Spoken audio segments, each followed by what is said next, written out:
is where the drama starts. Lap 30, 8 laps to go. Sandobi hoping to take advantage of these lapped cars. Poleski dives on the right side, very aggressive here. This is lap 4.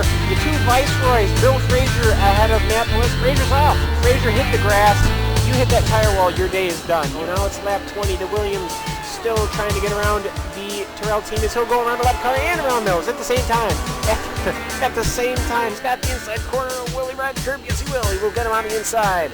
Vito Maria leading us all into Moss's corner. Look at the beauty as his right side will clip the grass. Oh, a 180, no, a 360. Oh. Who will yield going into this corner? It's really not meant for too wide as it will be Gernald. Gernald will yield. Lots of smoke picking up from that Williams car. He is pushing it to the absolute limit. 26 of 30 now. Only 4 laps to go. He's going to get the run coming out the final corner. He's going to pull up side by side with the leader. It's going to be a drag race to the finish. Who is going to get there first? It's going to be...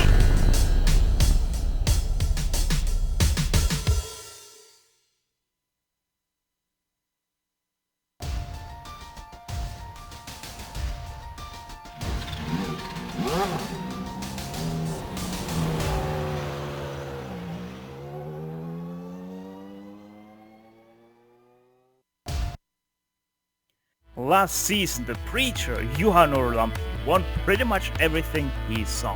However, since he is not part of the Classic Team Championship, he is not the winner of it.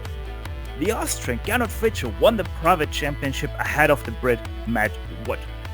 A new season brings new challenges, and some series might choose something old and well known for their first race of the season. But this ain't your typical iRacing series, because this community must face an old foe in a new guise. From Silverstone International, it's the Lotus 79 Classic Team Championship live here on the Global SimRacing Channel. And the crew to give you all these stats and storylines today will be Bill Soupsan, joining myself, Stefan Schlacher.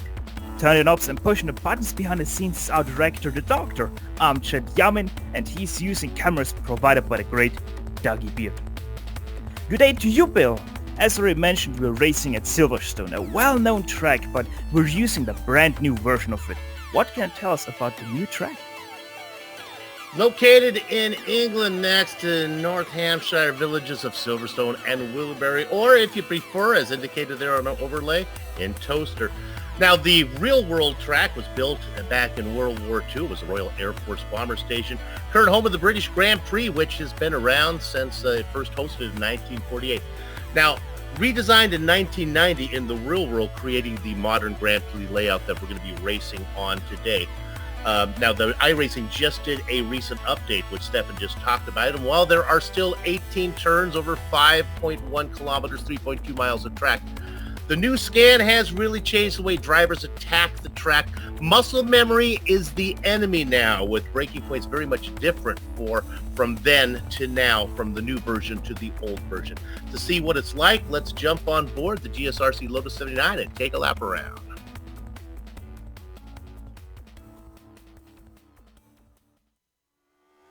All right, we've got Johnny Bell in the GSRC Lotus 79, so let's do a lap around Silverstone.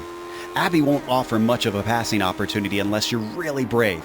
But we'll start off with a very flowing section as it weaves its way back into farm. Don't let the car drift out to the edge of the track though, because you'll want to hug the left side for the braking into village. Passes are a lot more likely into here, but you might not necessarily complete it right away with it switching back into the loop. Ease back onto the power and then try to carry as much speed as you can through Aintree, because the Wellington Straight is going to leave a lot of people eager for an overtake. The cars will pick up tremendous speed as we fly under the bridge. Unlike the old circuit, Brooklands is a little more open with a much faster entry. It's sort of like a larger, faster version of the Senna S at Montreal now, with it flipping back into Luffield. Not much has changed here because you'll still want to square off this hairpin for a nice launch. Keep your foot in it through Woodcote, where we'll now head by the old front stretch. This is a pretty decent flat-out stretch of tarmac, but be wary about attempting to pass into cops. Even with all the speed you get, there's not much braking into this swift right-hander. The paved runoff gives you a little wiggle room for error, but do your best to keep it on the racing line. Now you're lining up for Maggots and Beckett's, in which the corners will get progressively tighter. It'll start with mostly lifting the throttle until you've got to seriously get on the brakes to whoa it up. Ideally, you want to set the car up for Beckett's, because getting a good exit could make or break your lap. Off of Chapel and onto the Hangar Straight, this is by far the most popular spot for passing. Whether it's by the slipstream or just outgunning your opponent off the previous turn, there's chances for stuff to happen. But Stowe is still relatively fast, so it'll take some guts to get the job done. Make sure and bring the car back across to the right because Vale hits you quick. Battles often continue all the way to here where someone usually has to give way because it's so tight. Club is much more squared off than it used to be, but even still, it's taken as one long arc. Hopefully, you've gotten it all right and have now finished a lap around Silverstone. And that was one perfect example of how to manage your way around the beautifully new Silverstone here on the great aerial shot from our beautiful GSRC blimp. But now let us take you around a lap around the championship standings from last season, which, as I already mentioned, Gernot Fritzsche won 103 points ahead of the Brit Matt Wood. In third place, Nicola Kochi managed to rescue that one ahead of the two American drivers of Adam Fraser and Steve Bycroft. Bycroft doing that so without a single point in his pocket as a drop point. So Steve Bycroft really lucky to getting that 5th place away, and we're expecting to have Matt Wood much closer up to Gernot Fritzsche this time around in the season. But now, Bill, how are the team standings looking after last season?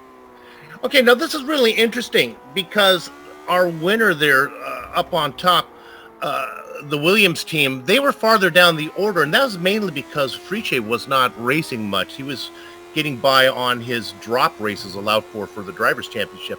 The team standings only allow for, you can see there's only 2 droplets, so his absence played a bigger part in that, why that team was suffering. But he showed up late in the season, and sure enough, Williams jumps to the top, up 3 spots to claim the championship, which is really interesting because it would have been really, really close if not for that. Look at 2nd, 3rd, and 4th, only 1 point separating those 3 teams. And then finally you have the team down there at the very bottom with Bradham rounding out the overlay. Very exciting indeed. Now, some of the team combinations will stay together. A lot of times when they start a new season, they'll shuffle it up a bit. We'll get to know the teams and how they play out a little bit more as the season advances. Steph? Yeah, and one thing we quickly have to mention is that some teams might be in a little bit of a new livery because they're using a 1980s livery instead of the 1979 liveries from last season. But now the race details, as I mentioned, round 1 of 10, the drivers to get 4 drop weeks, the team only 2 race length today, 20 laps, no stop for fuel is required, and also no stop for tires at all required because these I think these tires come with a lifetime guarantee with how slow they wear out. Setup's obviously completely open. You can tinker away all you want. And also, one thing we really have to mention, these guys, and it happened to me too, this track catches you out so much with how different everything looks. Yeah, I think it's going to be a learning curve. I talked about muscle memory, what these guys have been used to for season after season after season.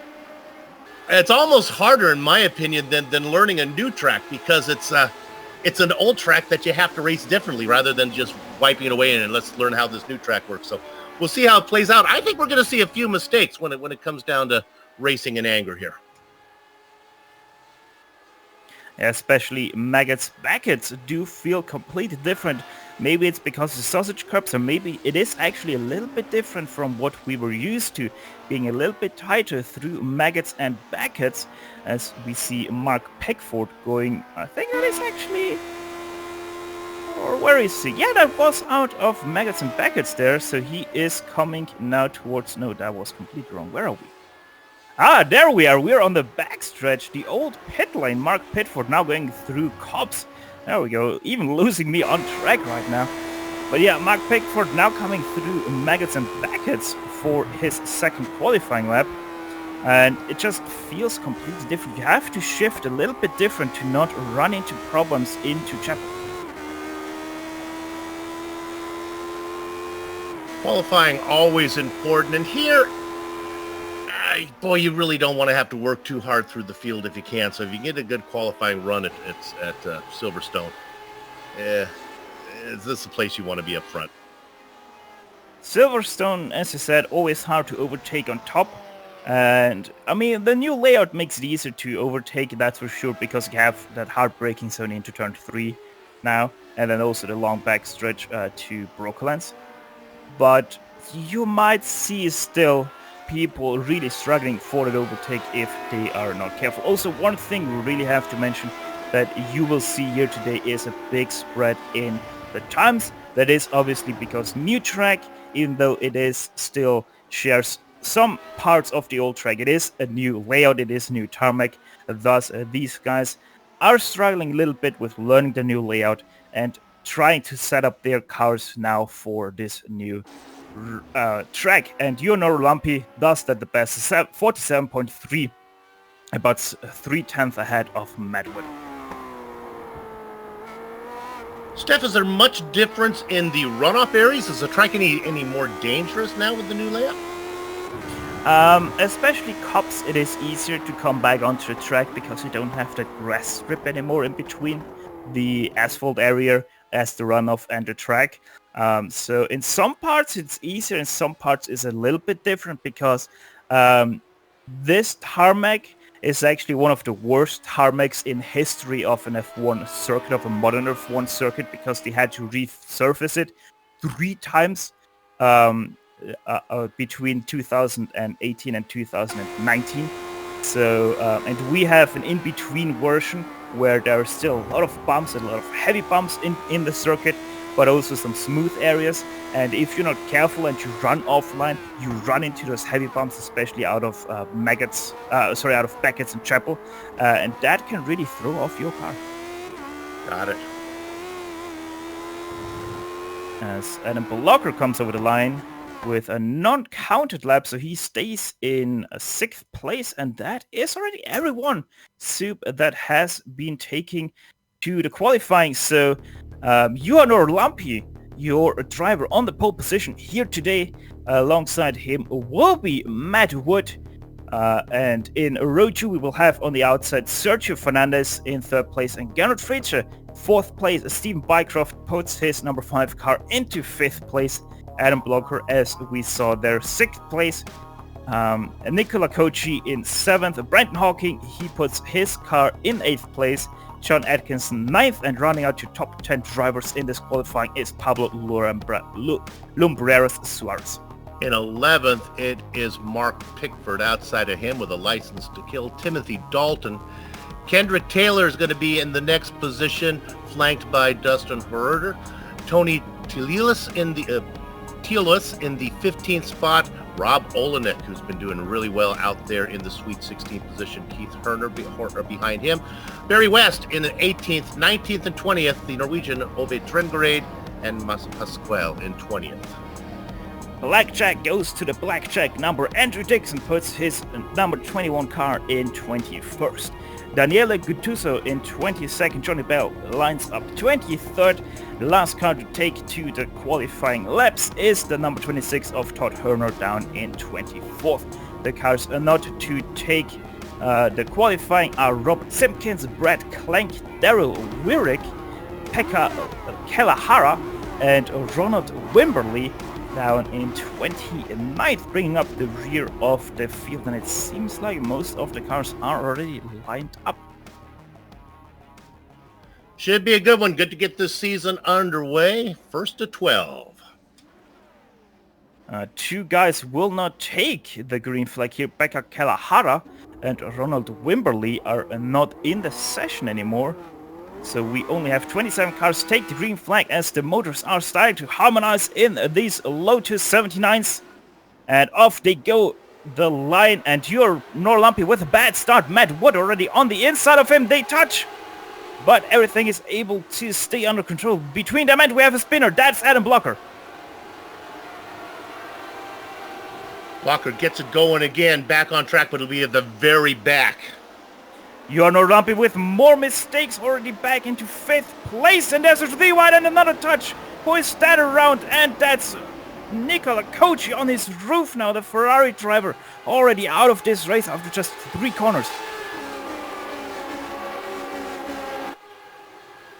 In front though, Matt Wood, unfazed by all of that. he is now leading your race for the first time. They go through Brooklands. Gernot Friedrich in second place. The two championship foes back at it again. 1-2. Third place is Sergio Fernandez. Fourth place Brandon Hawking. And fifth place right now Pablo Lumbreras Suarez. I swear I will get that name right in this race. Oh, you are no lumpy with another spin. I think his car is too damaged to continue. He thinks so too, and he takes a tow. Right behind, yeah, he was right behind Suarez.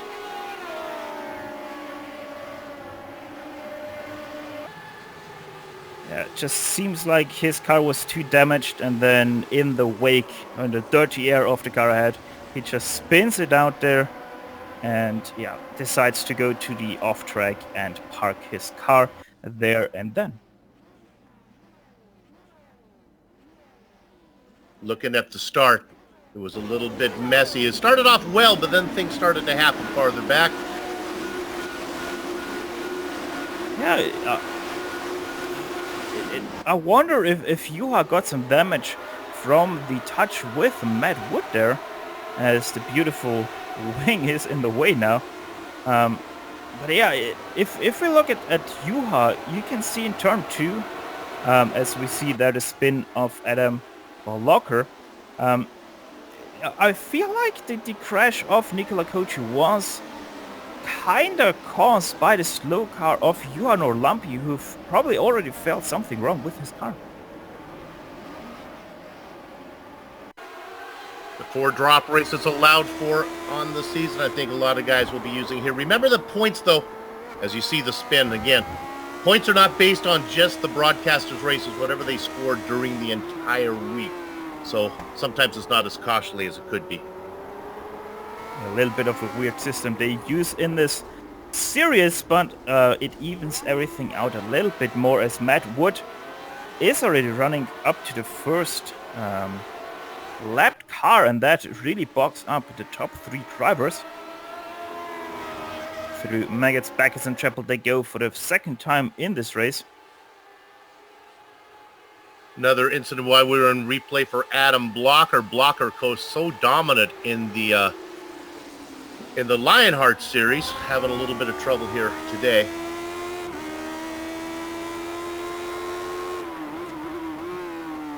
No surprise to see who's out front though, Wood and Frichet. Yeah, the 2 championship foes alongside with Sergio Fernandez, covered by pretty much just a single blanket.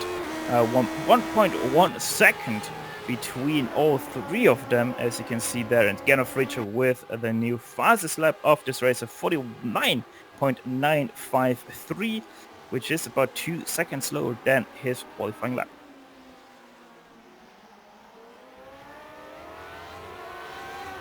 A little bit in behind them, the fight for P5 is raging on between Timothy Dalton and Steve Bycroft, as they go now through turn 5, up through the Hangar Straight, Farm Straight I think that is now called. Steve Bycroft not able to do anything into turn 6, that is Priory, so he stays still behind as he lost his 5th position into turn 1. Dalton having a good race, was way back in 12th, up now into 6th. A lot of that is from attrition, but he's passed some drivers on the track as well. He's got about 3 seconds to get up to Pablo Suarez. I've already seen a lot of drivers being a little bit on the complaints department because of the off-tracks they get at Cops, because iRacing, like in real life, they have said that the curb is good, the green is not. So yeah, a few people pushing the limits a little bit too hard and getting that off track at the outside of Cops Corner, which obviously used to be turn 1, but now it is turn 9. And Timothy Dalton actually on the defense now. Steve Bycroft around the outside of Stowe Corner, going into Club now, able to retain his position. That's turn 17 they go through. Really have to be careful on the inside. There's a high sausage curb And also on the outside, Vale the last turn now as Matt Wood now puts in the fastest lap of this race. And Timothy Dalton back into 7th position.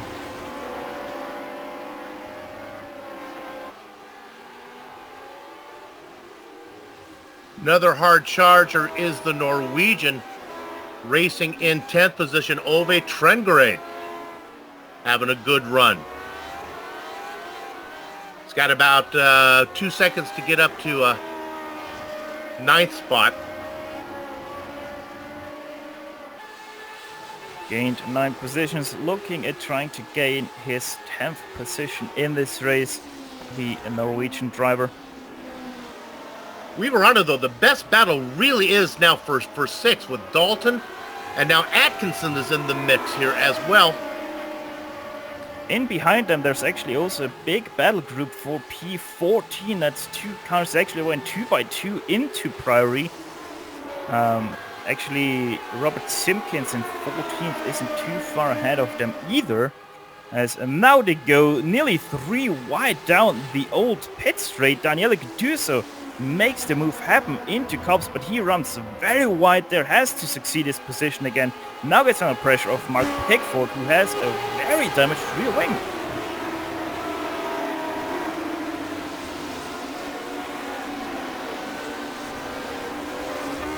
Go through Maggots, Baggots and Chapel for the 4th time in this race. Once again, 20 laps in total here today, as you can see on top of your tower on the left side. Mark Pickford, we're on board with him there.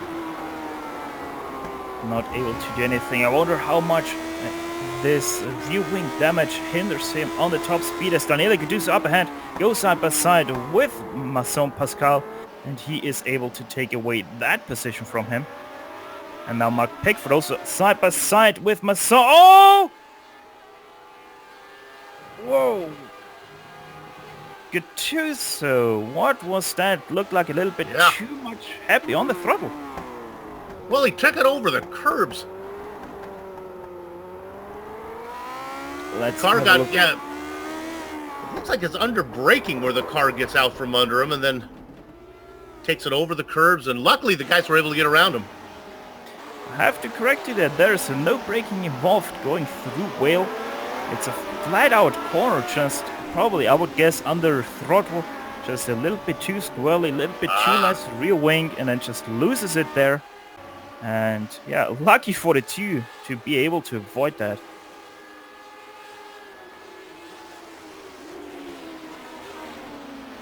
Well, you see, I can only speak from my own experience. See, basically my rule of thumb is brake at every corner, but that's kind of explains why I'm so far back.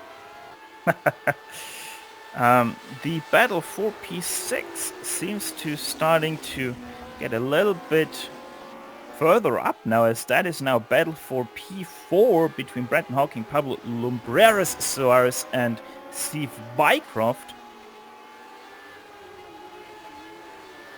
Let's see, the lap speeds, seems like Steve Bycroft in the number 5 car is the fastest of this 3-car train.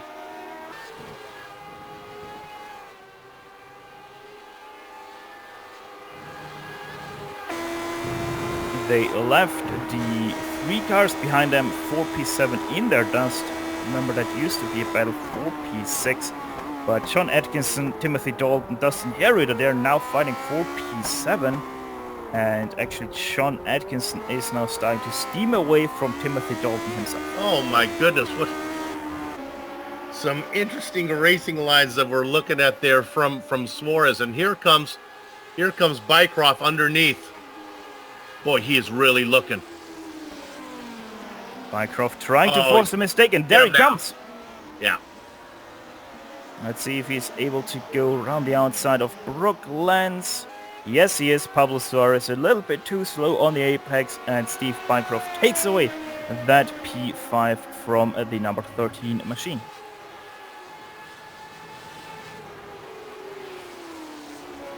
Next up on his hit list is the car of Brandon Hawking, who is now about, let's see, 3 seconds up the road from him. Brandon Hawking, though, great race from him so far, starting P8 and right now in 4th place. Plenty of time to get that one. Let's check in, though, into the lead once again. Matt Wood, you saw it last lap. He did put in a fastest lap of the race again. But Gernot Frietsche, he is not letting up. Still quite close to the rear of the Brit. I was watching the race before this one, which also pretty much always goes live, as Matt Wood once again on new fastest lap. Gernot Frietsche was actually the guy who led Matt Wood for the whole race. So Matt Wood with a better start this time around and actually able to dictate the race right now. As we look at this battle up front, I get the feeling that Frietsche is back there just feeling it out, realizing that he still has plenty of time to get up to Wood. They've raced against each other for countless laps, countless miles, countless kilometers, if you will. And I think Frietsche is just measuring them right now. And in case you're wondering what car is that Gernot Frietsche is racing there, well, you saw it there on the broadcast already, but he's racing the Renault Elf equipped Renault Elf car. Little spin from Dustin Horder as he's going to park it on the tarmac. By the time he gets it back, excuse me, he loses about 4 spots. Just a self-spin.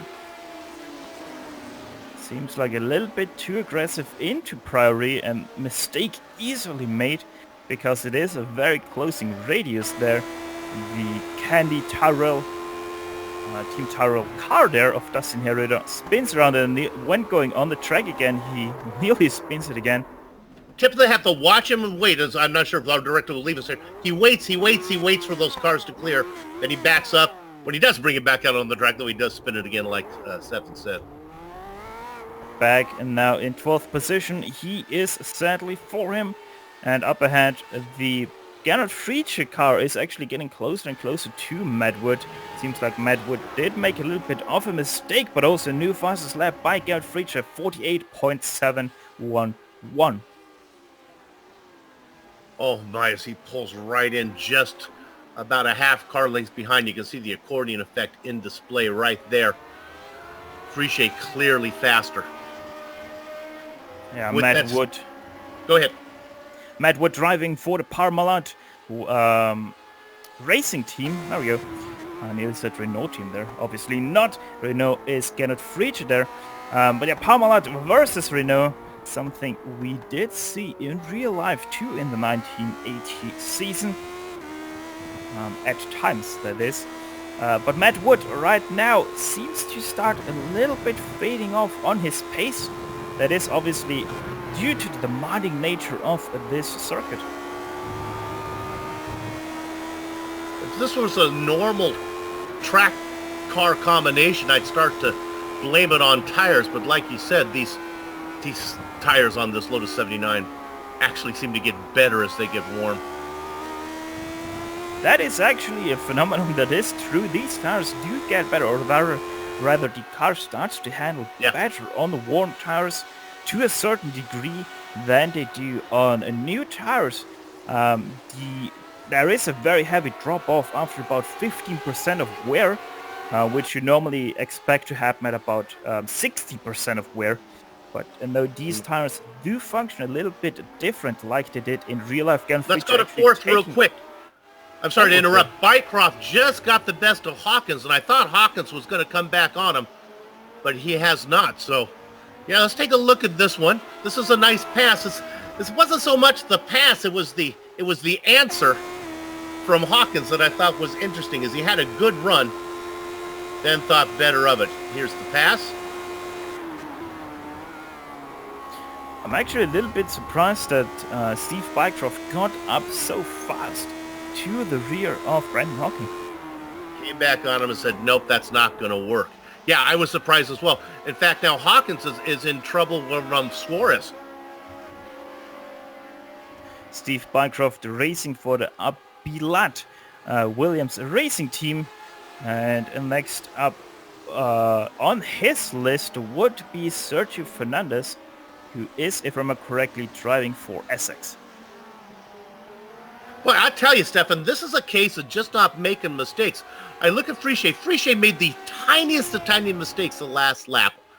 Look at the ground he has lost on wood. And now he's under attack from Fernandez.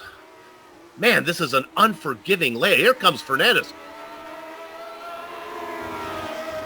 Yeah, one little mistake and you're in the bumper of another car. Sergio Fernandez, let's see if the Essex Williams driver, Essex Lotus obviously, is able to do something. No, has to brake earlier than Gernot Friche. So Gernot Friche fights to live to fight another day for that P1 up ahead with Matt Wood.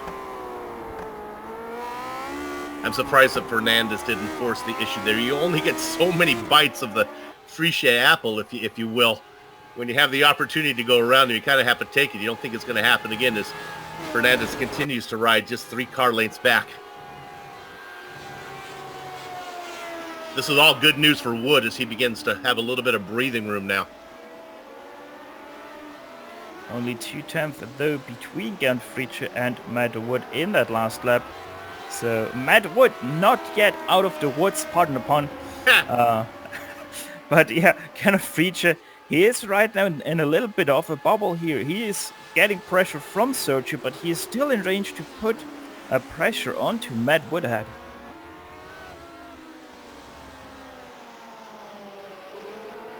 If Wood has a kid, you kind of got to name your boy son Forrest, don't you? Just suggestion out there for you, Matt. That's great. In behind the battle for P16 right now, very heated up between Masson Pascal, Robert Simpkins and Barry West. Fighting here all the way as there's a car on the inside of turn 4. That's their Wirrick, waiting for everyone to go past. This battle, all these drivers racing just about where they gridded up. Pascal started in 20th. West back in 18th.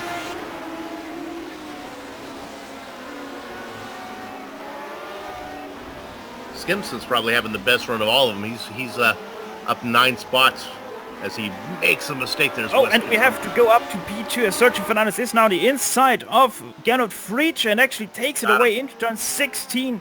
That is the club chicane. 17 has been able to get that position away now from Gernot Friche and now looks ahead to Matt Wood trying to get that P1.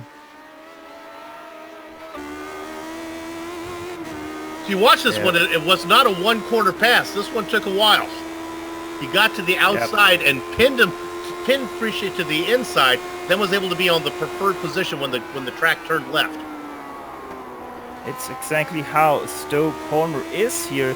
You can get a nice run out of it. It used to be a much longer sweeping turn on the original layout of Silverstone, but that has been changed heavily, and now you can actually do such a pass, especially in a car like this where you run it a little bit wide and then really gun it off, and it worked to perfection for Sergio Fernandez there.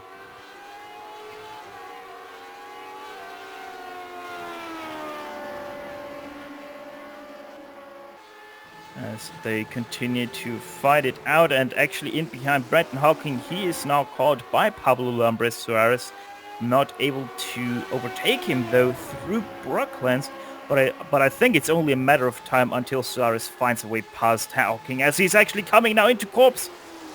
Let's see, Brenton Hawking able to defend his position, goes a little bit off track. That's 1x to his incident tally. And Suarez looking alright, but decides it is not a good idea to pass through Maggots, Baggots and Chapman.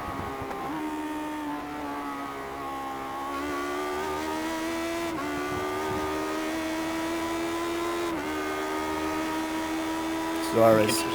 Go ahead, Tim. Creeping closer and closer. There he comes now to the inside of Brenton Hawking. Brenton Hawking having no straight line speed whatsoever compared to Suarez. Nearly comes back though through Stowe, but is not able to do so as Suarez did slam the door there. And so Suarez are now up to P5.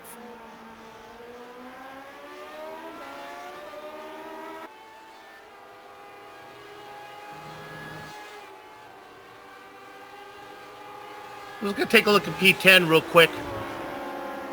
Now this is Rob Olenek, who has been really having some great success here on GSRC of late. He is up 6 spots. Behind him, that is I think that is actually the teammate of Gernot Fritzsche. Yes, it is Keith Herner. He's racing in the equipped Renault Elf team. So he is the teammate of the Austrian Gernot Fritzsche right now in 11th. As to take you up to P5 again. That is between Brendan Hawking, who was able to overtake Suarez again through Priory. Yeah. Suarez coming back on Amo! Woo! Actually, this pass is a little bit different. Actually, Brandon Hawking was able to take up a mistake by Suarez through turn 4, so he got past there. Then Suarez trying to overtake him again through Prairie. That didn't work. But then through Brooklands and the following turn, he was able to retain his position again in P5. And they were side by side for a while, but Hawking is coming. And there you can see it, Hawking just no straight line speed whatsoever, even with the draft of Suarez. He's not able to close in at all, so Hawking running a lot of downforce on his car. As Sergio Fernandez, 48.4, 4/10 faster, 400th faster than Matt Wood. So he is starting to close in on your leader.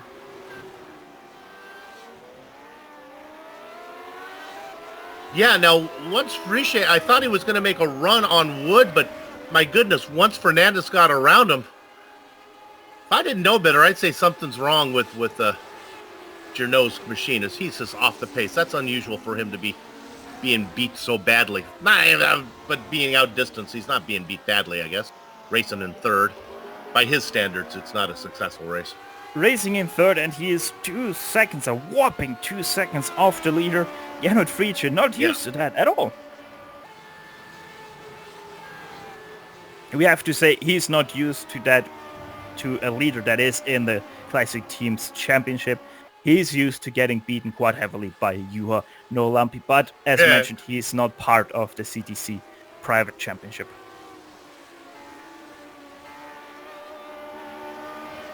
Speaking about Juha Nolampi, he's actually still racing down in 24th, 1 lap down on everyone else. But yeah, Nolampi, he is pretty much just trying to do some damage prevention, which is not really looking good because the only car he has so far gotten past is Daryl Wirrig, who is very, very slow driving around the circuit.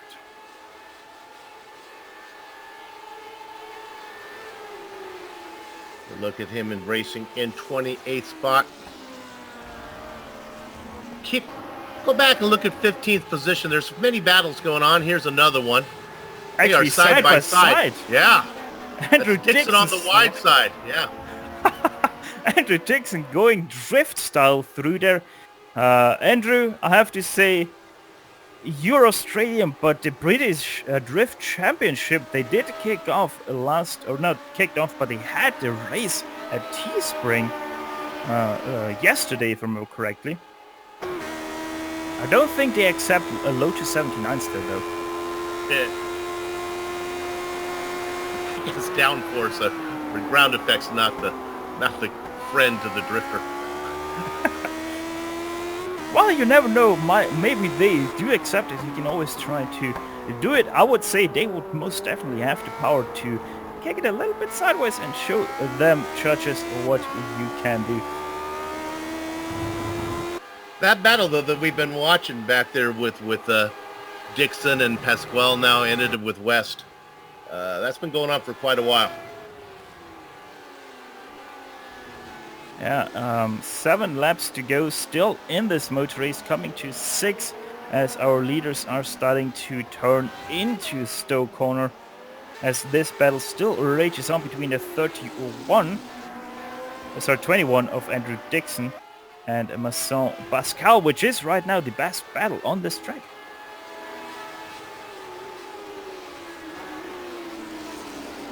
If something happens up ahead, we most definitely will send you there immediately.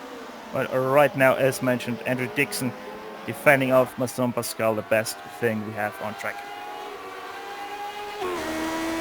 Yeah, I've been keeping my eye on the other one that we need to keep an eye on. We don't need to go there is the battle for 5th with Suarez and Hawken.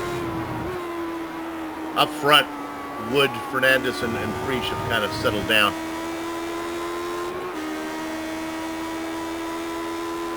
Look at that beautiful English sky pushing down on the track. Good day to go racing here in Great Britain. And let's look at P5. A defensive line, and he's loose now. That Suarez is loose. That's going to give the opportunity for Hawken. He says, thank you very much. Suarez took the defensive line in, but now trying to go around the outside. Couldn't make it work, Steph. On the dirt, Brandon Hawking, they're losing all its momentum again. He had Pablo Suarez where he wanted him to be, but then not able to do anything with that. So yeah, Brandon Hawking losing out one more time on that battle, but I start to feel like Pablo Suarez has lost his speed that he had earlier, and now Brandon Hawking, he is the guy with better speed. Both these guys have had good races. Suarez in 10th, started in 10th up to 5th, and Hawken is up a couple spots into his 6th position. Again, I think Hawken is stalking right now.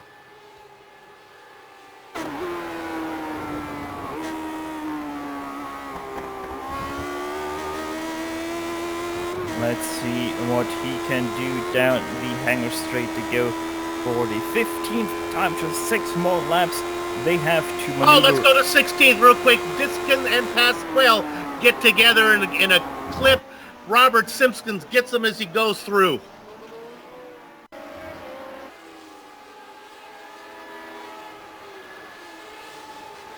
Take a look at it. This is back for battling for 16th. They get 2 wide. Right front to left rear. And Simpkins tries to get through there, and he gets a piece of it. Well, I hate to put a blame on a driver, but I would say that is on Masson Pascal. They're all the way to the inside on the sausage curbs, just trying to force it way too hard. That pass on Andrew and pays the price. Yeah.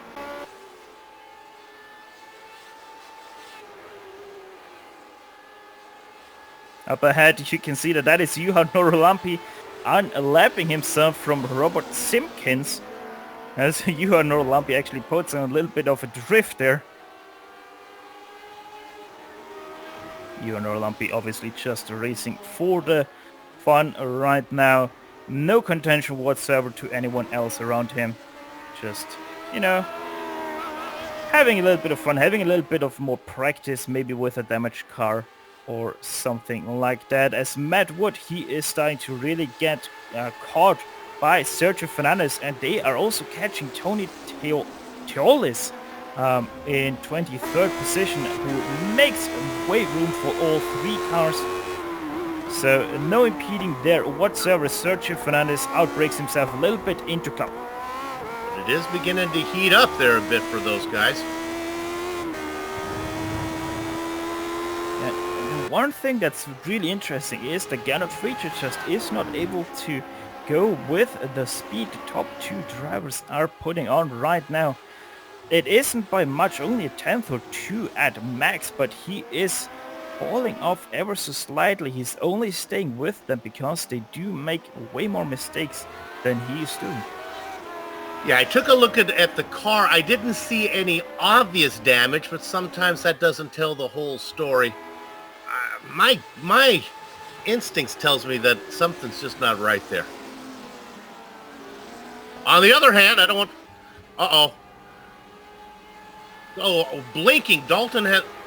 Oh, he had gotta be internet. He blinked for me and just pulled it off to the side and stopped. I think that was a Spartacus moment there. He did not want to hurt anybody.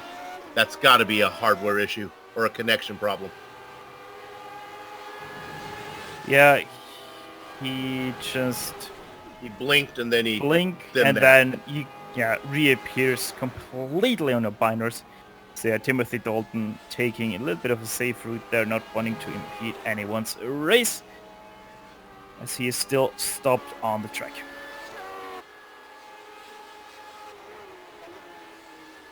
So more positions to be vultured. There we go. The follow-up comes immediately. Timothy Dalton in the chat. his Oculus just crashed. So yeah, black screen and not really good while driving a car. Look what's going on up front, Steph. He is right there. Yeah, Sergio Fernandez Yeah. really looking for his, I believe, first win in this series since recovering it. So Sergio Fernandez, he is smelling blood, so to speak. And a little bit of a life sign by Gernot Friedrich in behind. The new fastest lap by him, a 1:48.045. He's closing the gap as well. Yeah, 4/10 and 7/10 respectively faster than Fernandez and Wood ahead of him. So 3 laps to go and Gernot Friedrich is starting to really close in once again. Yeah, and the lap times are pretty good, isn't it? Oh, Rob has had an issue. That doesn't look good there. Very slow out of club. I suspect a braking failure into the turn.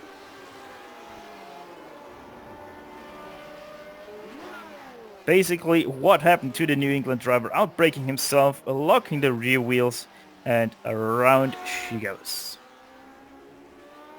Oh, and Matt Wood might get bottled down by Johnny Bell now through Maggots, Baggots, and Chapel. That might not come in handy for him. Right now it's the Sergio Fernandez how you do right it. on the back. Johnny found a place to hide there as he put it off into the runoff area. Nice job, Johnny. But here comes Up front, Sergio here we go. Fernandez. Around the outside, he will try it around Stowe. Will he be able to do it? Can he keep the momentum up on the marbles? Yes, he can. Still side by side to go now into turn 16. Sergio Fernandez, he is having the car in front, but no, says Matt Wood. Turn 16, the club chicane, still there side by side. Turn 18 now comes up very bumpy off cambered.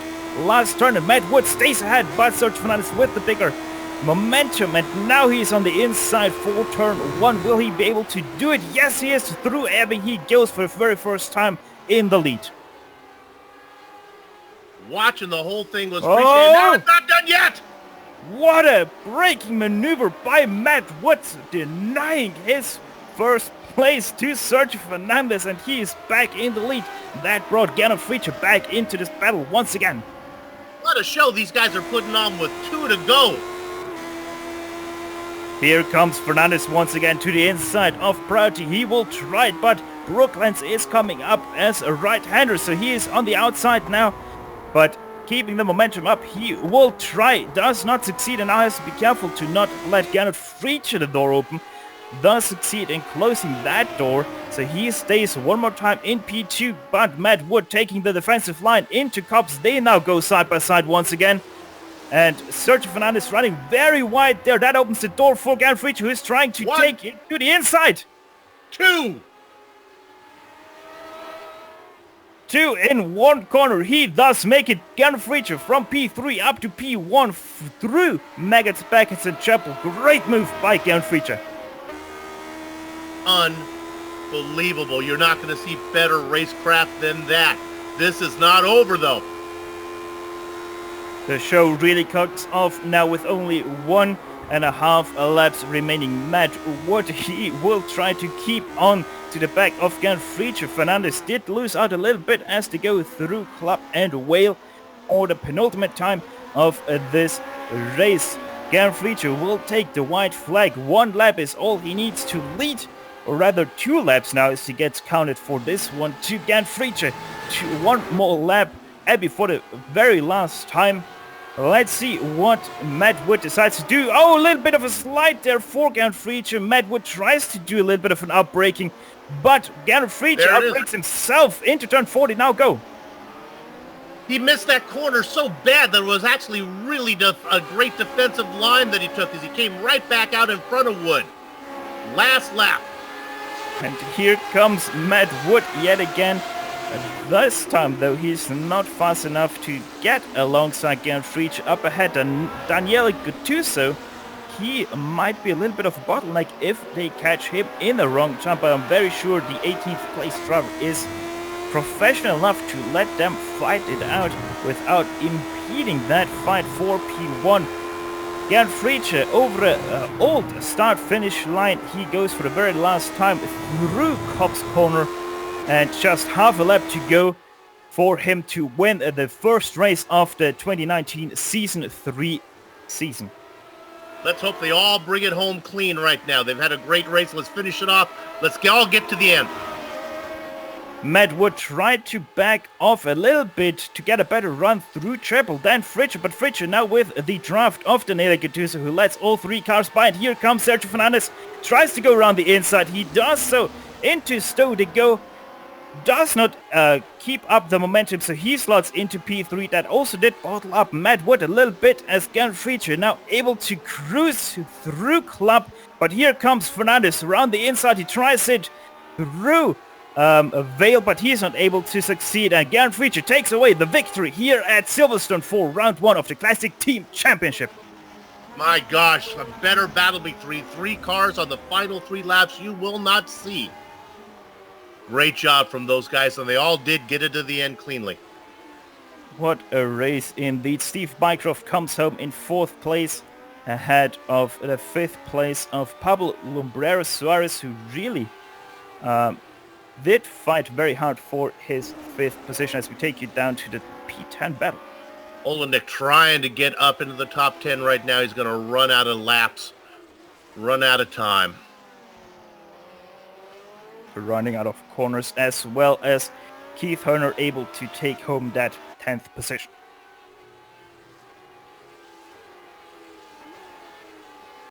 And oh, what a pass that was by Suarez that we saw.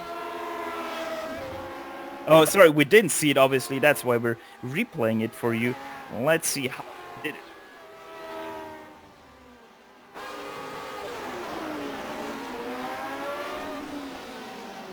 And there's that tight battle.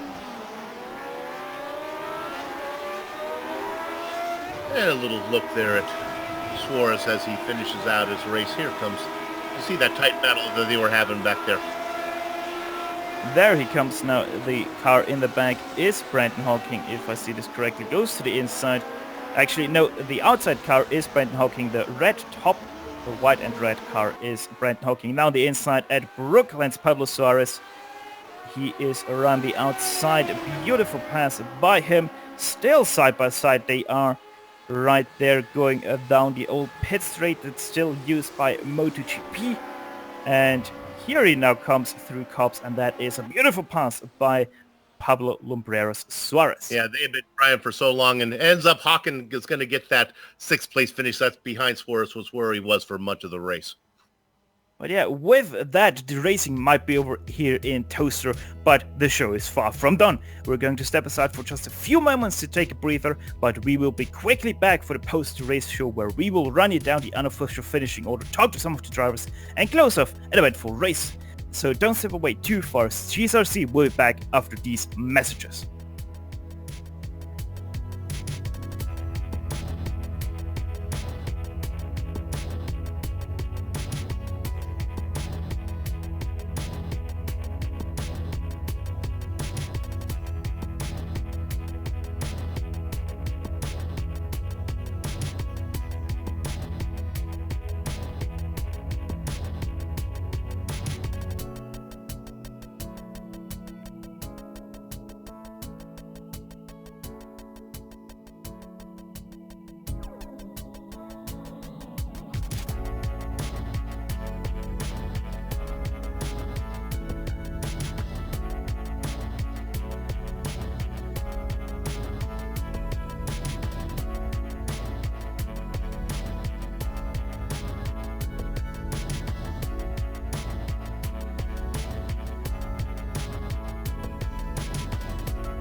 We welcome you all back to the Lotus 79 post-race show streaming into your home on the Global SimRacing Channel. And sadly, due to some timing conflicts, Soup had to leave us. He is taking the Concorde and now out of Silverstone to the ABL race over in Road Atlanta.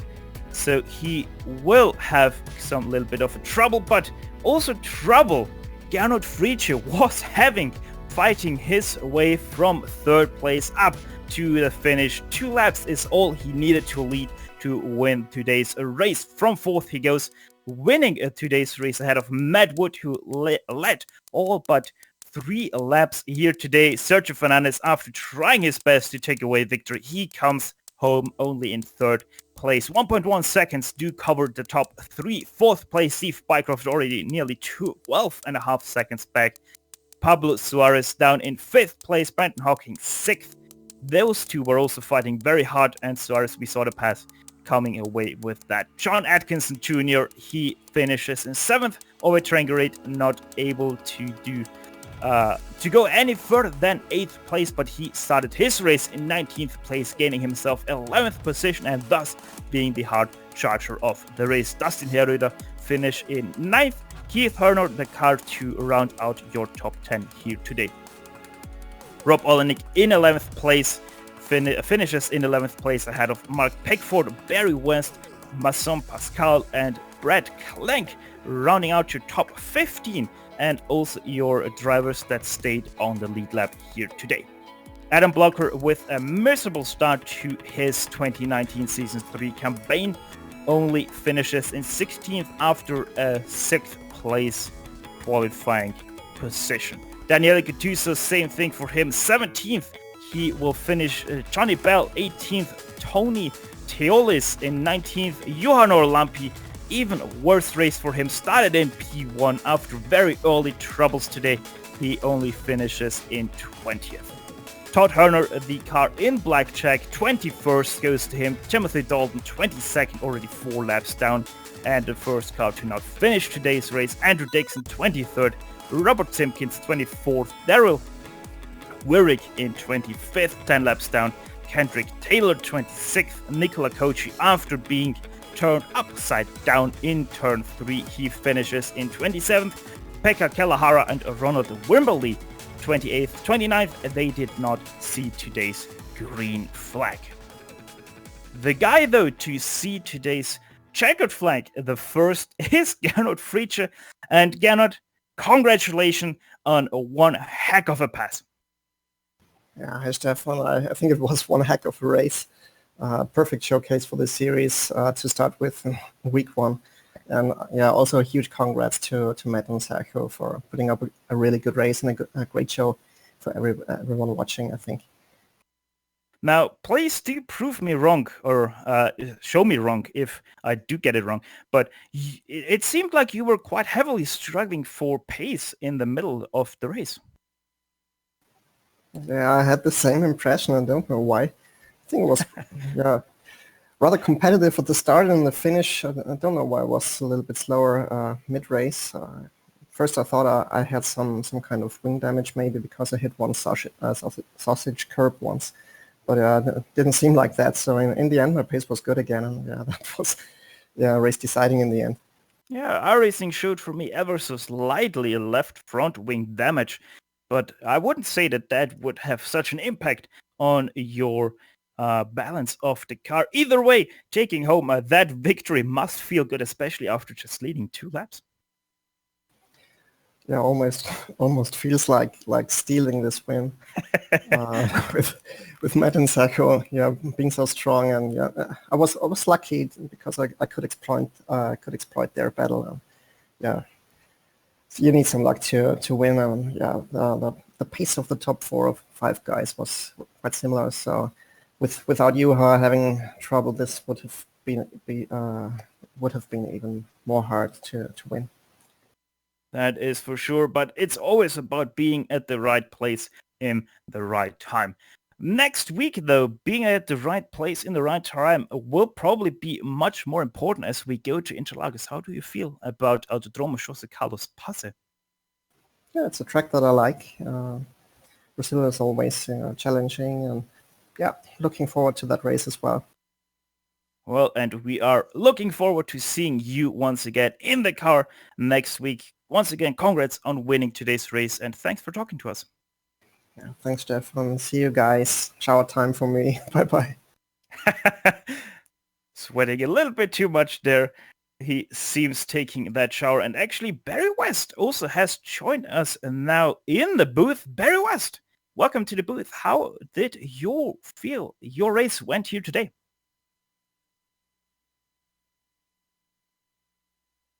Seems like Barry has some issues. Barry, you hear us? Seems like he is having some technical issues with his microphone. Let's give him a little bit of time. Nope, seems like Barry West is not able to talk today to us, sadly. So with that, we also sadly have to close off today's race and show. As always, GSRC would like to thank everyone on the track today for a great show, and especially the Classic Team Championship community for contracting with GSRC to broadcast it. Right now on your screen you can see all of the companies that provide us with their great hard and software GSRC uses to deliver you the best possible show. Additional thanks goes to Chunla Lomp, who provides us with her great masterpieces. See the screen for how to get a hold of more of her great work. The Lotus 79 community will return in 1 week's time from round 2 of this season, as already mentioned, from Interlagos. iRacing and GSRC will be there. We hope you'll be too. If you'd like to find out more about GSRC, please visit us at globalsimracingchannel.com. You can also find us on the social media platforms with Twitter at GSR Channel, Facebook at facebook.com/Global SimRacing Channel, on Instagram at GSRC_Gram. All of the upcoming races for our other series are right now sliding across your screen, so check them out and mark them down on your calendar to not miss another second of exciting racing action. If you haven't done so yet, become a YouTube subscriber by hitting that red subscribe button just below this broadcast. Now, finally, on behalf of the entire crew, Bill, Outchet, Dougie, I'd like to thank you all for tuning in as Gernot Friedrich took away the victory here at Silverstone. With that said, until next time, servus and sayonara. And as always, race hard, race clean, and we'll see you on the track.